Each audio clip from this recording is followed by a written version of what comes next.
qui va jusqu'aux confins du langage et de l'ancestral mutisme de l'enfance. Chez Juan Gelman, c'était l'enfant disparu qui reste encore silencieux au-delà des mots et dont la poétique de Pizarnik est réductible au monde et à la langue des adultes. Je vous cite, le tremblement d'une survivance de l'enfance. Or, dans l'analyse devient l'infance, dites-vous, dans ce même livre, celui qui écoute le langage de l'analysant. Donc l'analyste devient l'infance, sans comprendre vraiment ce qu'il dit, l'analysant, ce qu'il essaie de communiquer. Je vous cite, c'est alors muet dans la langue de l'autre qu'il peut entendre des murmures de l'autre scène et deviner quelques traits de la chose muette. La chose muette, comme ce visage estompé de la mère que vous avez évoqué dans la présentation que vous écrivez, ou d'Alejandra Pizarnik, ce visage esfumado, estompé, comme la hantise d'une félicité ancienne et un des moteurs de la recherche poétique, comme le sfumato est un moteur de la recherche picturale de Leonardo. Vous citez son journal. Je suis partie avec ce visage que je ne trouve pas, dont je ne me souviens plus. Alejandra, ce visage aimé est un seul et il est parti. Puis vous soulevez la question du visage de l'analyste qui donne lieu, je vous cite, presque inévitablement à la réincarnation d'un visage aimé ou haï et que vous reliez à la pensée de Freud sur le transfert comme retour. Et nous pensons à Pierre Fédita dans son essai Rêve, parole, visage, évoquant, je le cite, le visage auquel la parole du rêve accède et que la vue anéantit, le rêve dans le transfert par la mise en mouvement et la réanimation de la vie psychique. À son cher psychanalyste, Alejandra Pizarnik dédie son recueil La dernière innocence, un titre aux échos très rimbaldiens, n'est-ce pas ? Elle lui confie son infantile, l'innocence de l'infantile et de son souvenir à lui. Car l'éveil de l'infantile est très sensible dans la relation analytique qui les unit. Il parcourt le souvenir d'Alejandra qu'il écrit lui, après sa mort, comme il parcourt les lettres de chacun, s'entendant de nouveau lorsqu'elle lui confie sa peur infantile d'être la petite fille perdue au milieu de la mer dans le conte L'enfant et la haute mer de Jules Supervielle, qui est l'histoire d'un père qui songe à sa fille morte. Vous aviez évoqué l'importance de la fratrie littéraire dans la convocation littéraire pour Alejandra. Et je trouve très poignant cette identification adressée à son analyste comme un fragment où elle se retrouve et se perd à la fois en haute mer. Donc j'ai quelques phrases de conclusion sur l'impossible. Je pense qu'il y a quelque chose de très complexe, difficile et terrible chez les gens comme moi, dit-elle dans une lettre à Ostrov. Lisez Artémis de Nerval en mon honneur. Il s'agit d'un poème qui parle d'un obsédant amour fantôme. Un amour fantôme comme ceux qui l'obsèdent. Et dont elle parle en évoquant mon fameux transfert ou mon impossibilité. Lorsqu'elle tombe amoureuse, le visage aimé l'absorbe complètement, dites-vous. Dans cette hantise de l'absence, qui fait que derrière ce visage, il y a tout un défilé d'autres visages estompés. Elle tombe amoureuse d'une femme très proche, d'un homme qui lui rappelle son père. Or, dans la présentation que vous écrivez à la publication française de ces lettres, en écho à J.B. Pantelis, vous soulevez la question de l'attraction de la douleur et de cet attachement indestructible à un fragment psychique inatteignable, inaccessible, que le sujet désire obscurément. Alejandra reconnaît que lorsqu'elle se déprend de cette exaltation vide et sans objet, elle est triste. Et elle ressent des absences palpables là où il y avait des présences invisibles. il est très difficile d'en parler, dit-elle, dans une lettre à son psychanalyste. Comme s'il était plus facile de parler de ce monde de fantômes et d'une existence qui fait écran aux absences palpables, car à l'amour impossible, elle y tient comme à sa vie. Je sais qu'il est réel, qu'il existe, il m'est plus douloureux que ma vie, ou aussi douloureux qu'elle parce qu'il est ma vie, dit-elle. Vous citez la douleur d'exister qu'elle adresse à son analyste, et lui, il écrit d'une chose de dedans beau et terrible qu'elle doit pousser dehors.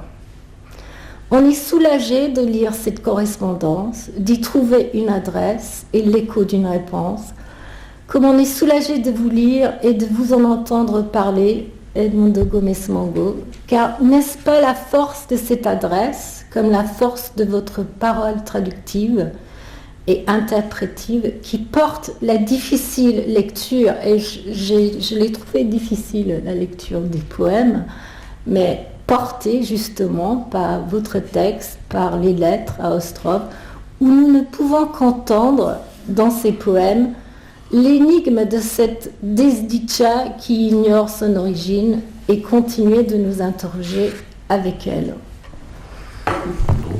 Voilà.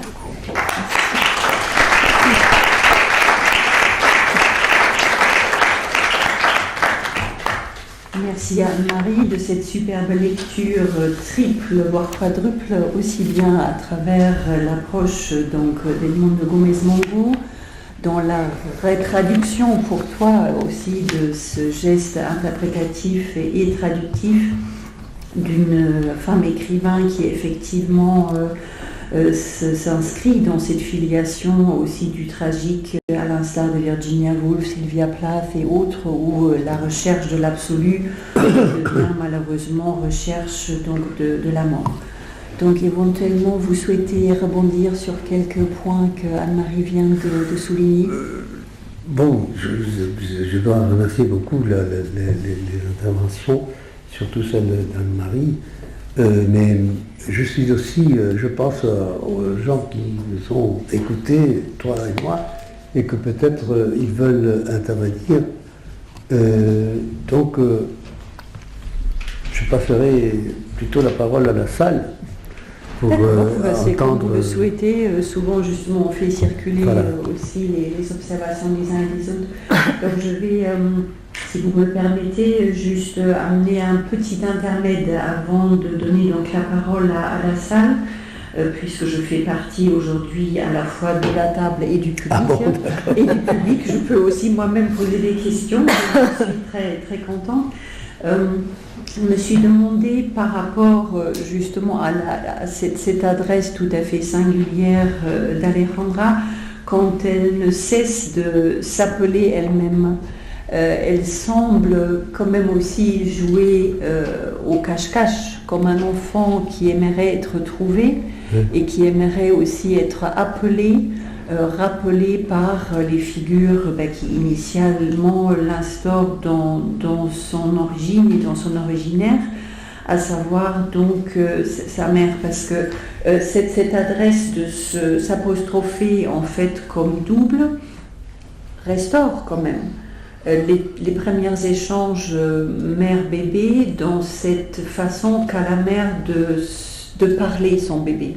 Je le dis exprès de manière transitive, qu'elle parle son bébé, elle ne lui parle pas, elle le parle. Et comment dire, cette motherese, comme disent les auteurs anglo-saxons, dans cette adresse à un être encore non né au langage, je me suis demandé si finalement Alejandra reconstituait quelque chose autour de cela.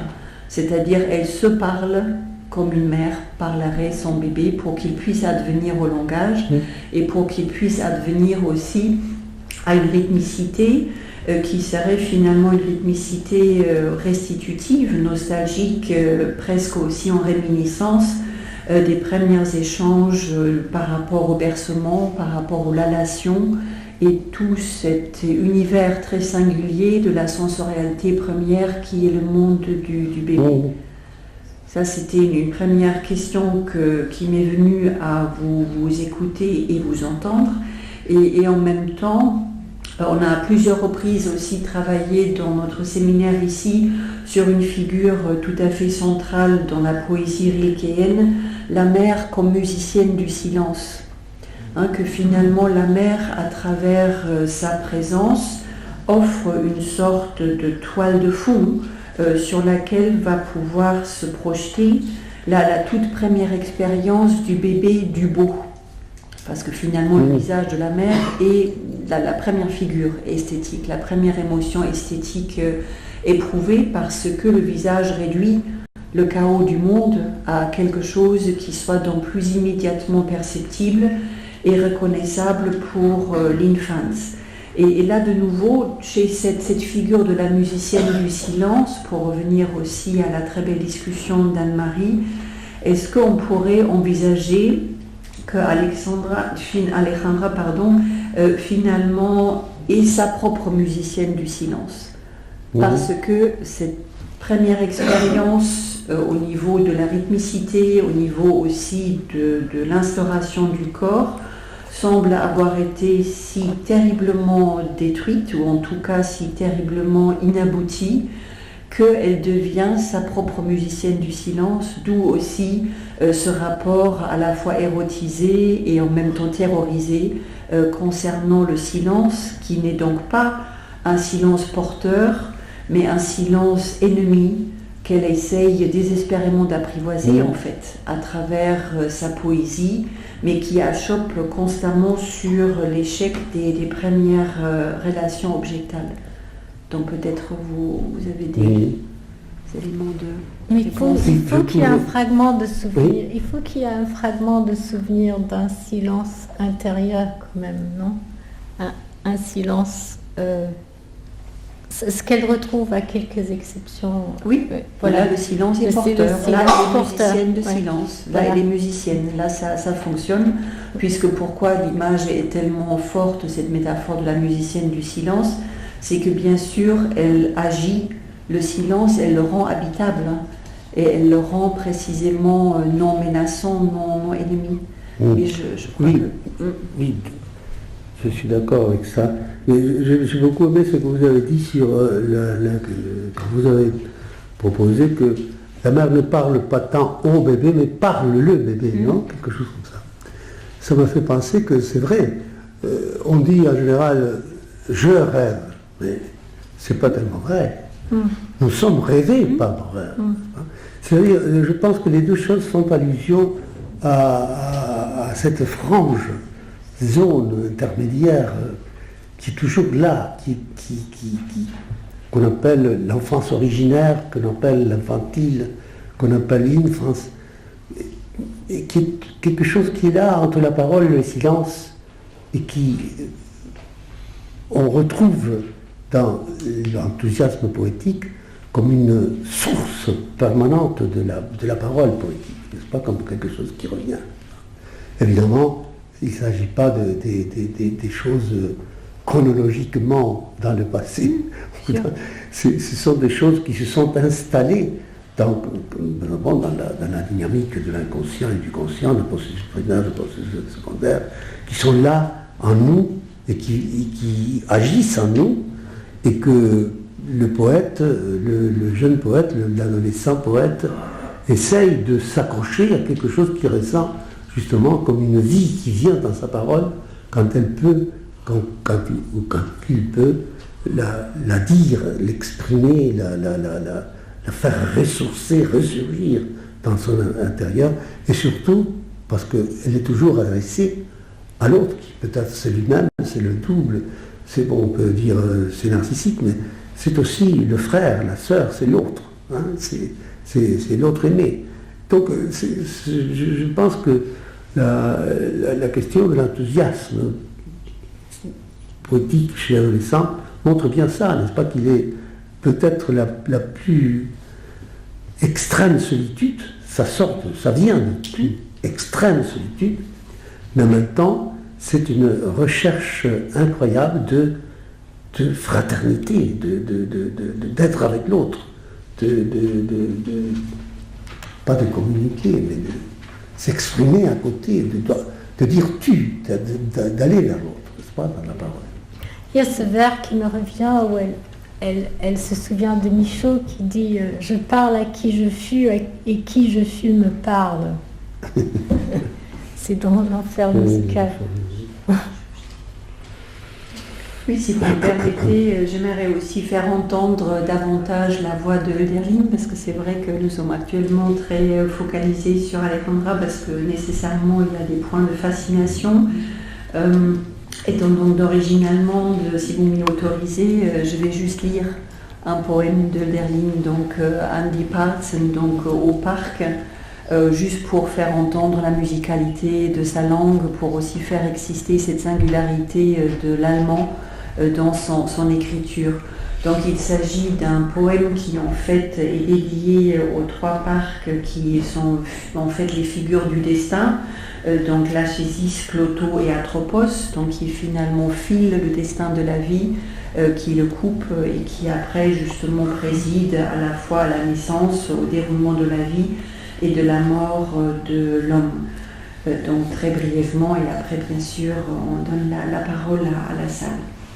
Donc. Bah oui, non mais... C'est sur ton téléphone. Oui, absolument, c'est sur mon téléphone. Nur einen Sommer gönnt, ihr Gewaltigen, und einen Herbst zu reifen Gesang mir, dass williger mein Herz vom süßen Spiele gesättiget, dann mir sterbe.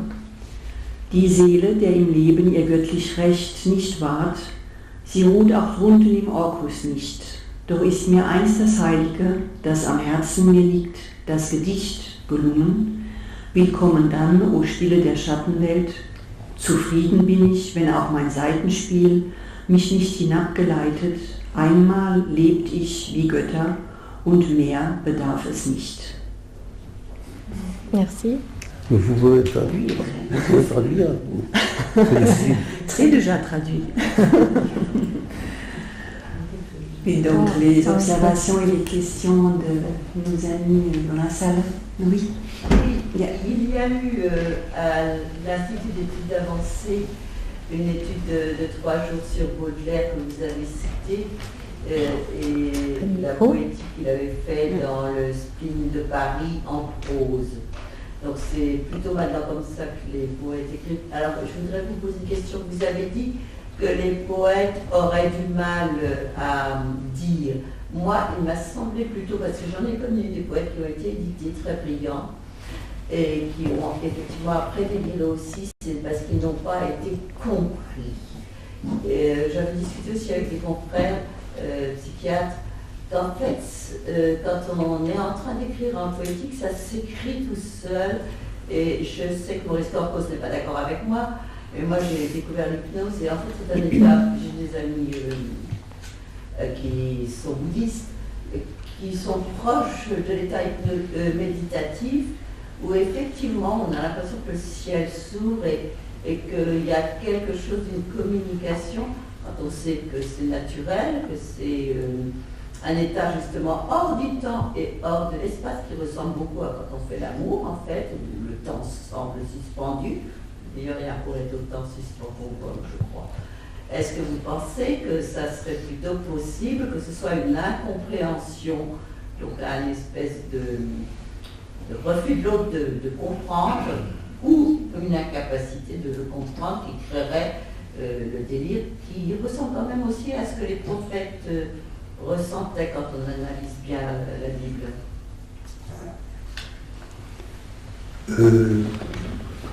Je pense que oui, il y a le danger de l'incompréhension, il existe toujours, mais que le poète, surtout le jeune poète adolescent, il parle pour parler, premièrement, pas tellement pour être compris, mais pour parler, parce que ça c'est une nécessité intérieure de mettre en mots quelque chose de lui-même. Alors il destine ça, comme la bouteille à la mer, n'est-ce pas? Et ça, on le voit par exemple dans le journal. En plus, le journal n'a pas de destinataire, c'est une écriture intime, mais en même temps c'est une écriture qui n'est pas... On ne peut pas dire qu'elle écrit que pour elle-même, elle écrit pour l'écriture aussi. Elle écrit, par exemple, pour le Guaranite, pour le cahier. Il écrit dans sa chambre. Bon, c'est-à-dire que c'est une zone là, comme encore on est dans cette frange, entre silence et parole, entre je rêve ou je suis rêvé par mes rêves, où le poème se fait en moi tout seul, mais en même temps c'est moi qui travaille le poème. Et les grands poètes, oh là là, ils sont des grands travailleurs, n'est-ce pas? Ils se laissent inspirer, mais après, si on parle à Baudelaire ou près de chez nous, à Yves Bonnefoy, ce sont des gens qui travaillent, qui a cet aspect. Mais on ne peut pas dire non plus qu'ils recherchent d'être compris par les autres. Ils écrivent parce qu'ils doivent écrire. Il n'y a pas d'autre solution pour eux. C'est encore plus évident pour celui qui écrit le journal dans sa petite chambre. Il ne sait pas ce qui va se passer avec ce qu'il dit, cette parole. Peut-être personne ne va la lire.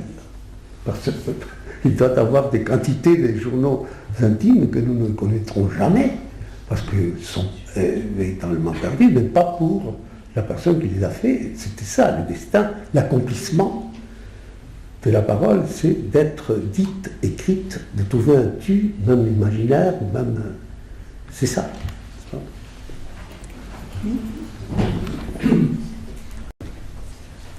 Merci. D'abord, merci. Je vous ai posé 2 questions simplement. Alejandra Pizarnik a aussi un autre prénom, Flora. Et je crois que l'un de ses premiers recueils était signé de Flora. Alors, comment s'est fait le passage de Flora à Alejandra? Puis la deuxième question, vous avez traduit Baudelaire, mais est-ce que vous avez traduit Alejandra Pizarnik d'espagnol en français? Je suis tout à fait d'accord avec Flora. Alejandra, c'est en même temps comme une invention qui vient là, je ne sais pas très bien comment, d'où ça vient, je ne pourrais pas vous répondre. Mais c'est vrai que dès qu'elle commence à écrire, je crois qu'il y a quelques petits écrits initiaux qui ont porté le nom de Flora, mais après ça disparaît complètement. Et on ne sait pas.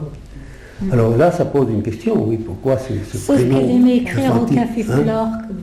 Elle aimait s'installer au Café Flore. Non, mais c'est vous qui le dites. Oui, je l'ai dit. Peut-être oui, parce qu'elle aimait écrire sur les tables du café de Flore. Et là, j'ai pensé justement à ce que vous dites, qu'elle s'appelait Flore. Mais je ne pourrais aller plus loin, parce que je pourrais vous donner des hypothèses ou des impressions, mais je n'ai pas cherché véritablement s'il y a des éléments comme ça, concrets, qu'on pourrait ajouter pour expliquer cette disparition de nos... Mais c'est pas, quand même, c'est pas inhabituel, disons, non, que l'écriture crée le propre auteur, que l'écriture crée la poésie, crée le poète. Non, donc, ça prend le nom qui vient comme ça quand elle est en train d'écrire. Enfin, je ne sais pas très bien. Et votre deuxième question, c'était La traduction. Est-ce que vous la traduisez? Pardon? Avez-vous traduit des poèmes? Bon, je n'ai pas traduit des livres entiers d'Alejandra Pizarnik, mais quand je la cite, c'est moi qui traduis. Moi, je la cite en français. Il y a de très bonnes traductions, mais j'ai aussi le plaisir de traduire. Donc, après, je compare avec les traductions et parfois, bon, si je trouve que c'est mieux celle des autres, évidemment, je dis traduit parce... Mais en général, je traduis parce que c'est commun. C'est aussi une incitation intéressante. Enfin, c'est un dialogue. Je crois qu'il y a une très profonde liaison entre la traduction et la poésie. Hein. Ça, les grands poètes ont été des grands traducteurs. Baudelaire, on en parlait. Yves Bonnefoy, on en parlait. On pourrait citer des quantités. Il y a quelque chose dans la traduction qui est déjà poétique, qui est déjà poésiste. Jouer avec les mots, avec son-même. Je suis désolé d'amener de l'anglais alors que c'est plus pour le plaisir peut-être de l'idée que l'honneur était à l'allemand. Il y auditeurs, je voudrais aussi éviter de faire une sous-théorie, mais on a parlé d'infance et évidemment, sans doute, il y a un écho à Pierre Olagnier et à ce qu'elle a conceptualisé par le porte-parole. Et je suis d'avis, je voulais donc un peu cru vous apporter deux strophes qui sont en anglais, dans un peu ce sujet. Ça fait partie des classiques. La première est Wordsworth, et avec quand même cette critique qu'on peut poser. Il y a de nombreux auteurs partant de Ferenczi, par exemple, qui ont considéré quand même avoir créé ce mot d'infance, ça a une certaine violence. Considérer qu'on peut nommer là où il n'y a pas de langage. Et le poème de Wordsworth, qui est très connu dans la langue classique anglaise, c'est l'enfant et le père de l'homme. Oui. Et Gérard Mann-Clint lui a répondu comment ça serait possible, les mots sont sauvages. C'est une idée sur cette chronologie. C'est cru, je vous dis, parce que quand on y repense, ça n'a pas une linéarité si simple. Et d'où ça nous vient d'avoir dit, ça, c'est son langage.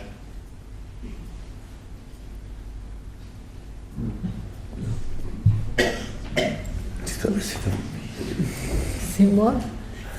Alors,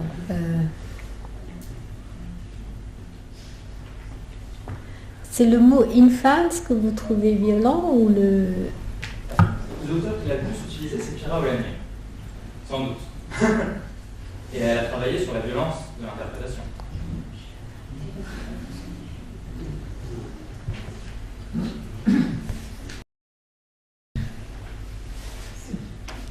Mais en même temps, à ce moment-là, même la parole poétique est violence, puisque nommer l'enfant qui lui-même n'a pas encore de mots pour se désigner lui-même ou se nommer lui-même, il partage cette même violence avec le ciel, avec les nuages, avec la fleur, qui elle aussi est dans une forme d'aliénation quand nous la nommons. Donc il y a quand même là quelque chose au niveau de la subjectivité même et puis de l'accès par la suite à la parole qui est inévitable, me semble-t-il. Oui, et ça nous ramène à ce paradoxe du primitif, n'est-ce pas? Ah oui. Que le langage ne peut pas vaincre le primitif et en même temps le poète est un muet dans le primitif. Oui, c'est vrai que dans la langue, j'avais travaillé cette question de ce paradoxe, cette situation violente, peut-être, Oui. où le poète veut atteindre avec le langage ce que le langage, justement, lui a fait perdre. C'est-à-dire, il veut parfois faire ressurgir ce monde de sensualité, de sensibilité extraordinaire, intense, mais en même temps chaotique, violente, avant le langage. Il veut le faire ressurgir dans le langage, c'est impossible. Parce que le langage, c'est justement ce qui a perdu, ce qui lui a permis de se séparer de cet état premier, la vie antérieure, dirait Baudelaire. Et voilà que les poètes tous travaillent sur la vie antérieure. Avec le langage, on ne peut pas le travailler autrement.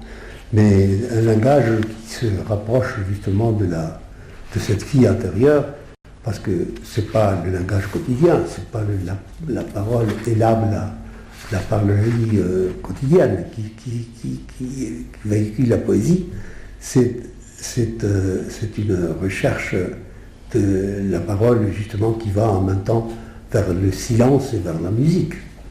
Et donc ça donne le poème comme quelque chose, cet être hybride entre silence et musique, entre vie et mort, quoi, entre enfance originaire et enfance perdue, inatteignable. Il y avait encore une demande. Oui,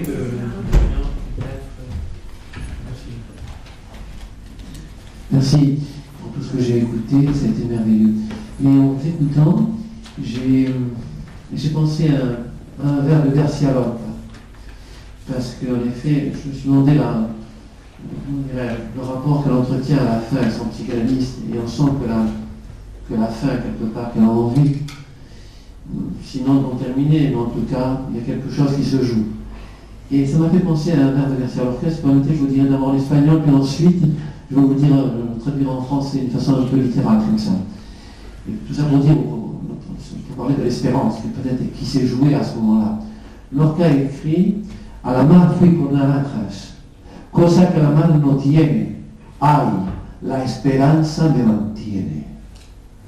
En français, c'est à la mer, je suis allé chercher des oranges, chose que la mer me tient, à l'espérance, tu me maintiens. J'ai le sentiment qu'il s'est joué quelque chose de l'autre que ça. C'est une digression, mais ça m'a fait penser à ça, du rapport entre le psychanalyste et elle qui est en train de chercher peut-être une espérance, mais qui n'est pas. Merci. Je ne sais pas ce que vous en pensez. Oui, tout à fait d'accord, et merci pour ce beau cadeau du vers de Garcia Lorca. Mais il me semble que oui, que c'est toujours cette frontière que la parole humaine, au fond, cherche et en même temps rejette, n'est-ce pas? Parce que justement, les poètes ne sont pas toujours compris, loin de là. Hein. Mais c'est la parole humaine qui est comme ça, n'est-ce pas? Qui va vers cette frontière et qui en même temps la rejette parce que il y a quelque chose d'un danger mortel, n'est-ce pas? Dans ce jeu de la poésie, comme disait Paul Laulin, il y a quand même un danger. C'est le plus dangereux, c'est la plus dangereuse des paroles, la parole poétique. Il y a ce poème de Borges sur le tigre, où il dit, le poème de Borges sur le tigre, où il veut atteindre l'autre tigre, celui qui n'est pas dans le poème.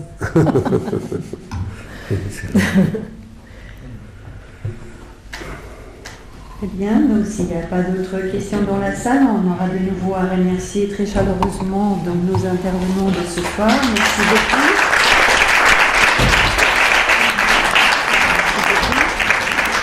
Et j'ai donc deux annonces à faire. Effectivement, notre prochain rendez-vous Babylone aura donc lieu déjà en 2018, c'est-à-dire dans 2 mois, le 8 janvier. C'est Pierre Brunel qui nous parlera donc de Rimbaud et de son jeu du poète avec la folie. Il sera donc de nouveau discuté par Maurice Corcos, auquel on rend avec plaisir donc le clé de la maison ce soir. Et je vous annonce également dans l'intervalle une journée d'études donc consacrée à l'intime, dont il était également à plusieurs reprises question ce soir, comme quoi c'est vraiment un concept clé fondateur.